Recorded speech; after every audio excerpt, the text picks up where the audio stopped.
شہر لے گئے۔ میں اور چچا اور رانی ہم ایک بس میں سفر کر رہے تھے۔ جب ہم بس سے نیچے اترے تو بس ایک ویران جگہ پر رک گئی۔ ہم نیچے اتر گئے۔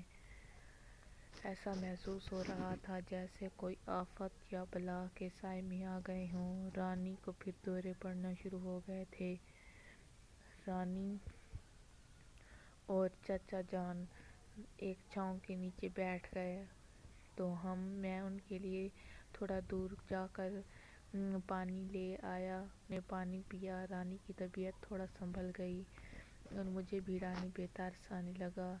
اس کے بعد ہم آگے بس چل پڑی۔ ہم بھی بس میں بیٹھ کر سفر کرنے لگے۔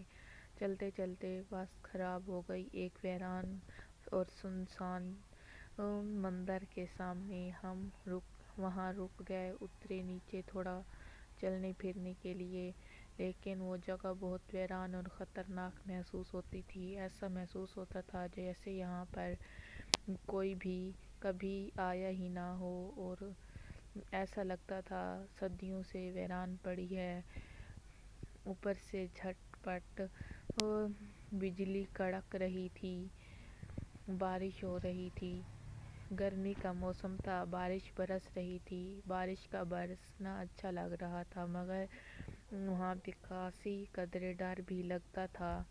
ہم اس کے اندر تو نہیں گئے، لیکن باہر سے ہی کافی ویران محسوس ہوتی تھی۔ ہماری بس تیار ہو گئی اور ہم وہاں سے چل دیے۔ میں نے خدا کا شکر پڑھا کہ ہم وہاں سے خیر و عافیت چل دیے ہیں۔ رانی پر ایک بلا کا سایہ تھا جو ایسے لگتی تھی یا تو آ رہی ہے یا جا رہی، نہ جانے وہ کیا تھی۔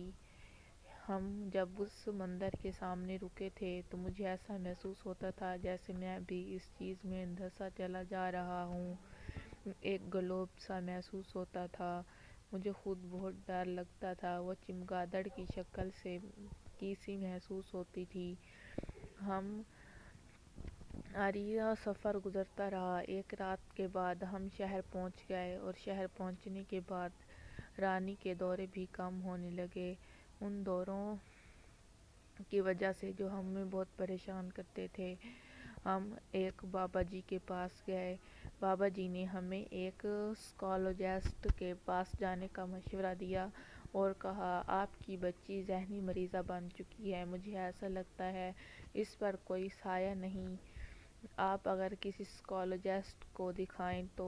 چچا جان تو ان پڑھ تھے، مگر میں نے چچا جان سے کہا، چچا جان یہ سائیکالوجسٹ ہوتے ہیں جو انسان کو ذہنی مریض بننے سے بچاتے ہیں، وہ ڈاکٹر ہوتے ہیں۔ تو چچا جان کی حوصلہ جگہ پہ آیا اور ہم رانی کو ایک سائیکالوجسٹ کے پاس لے گئے۔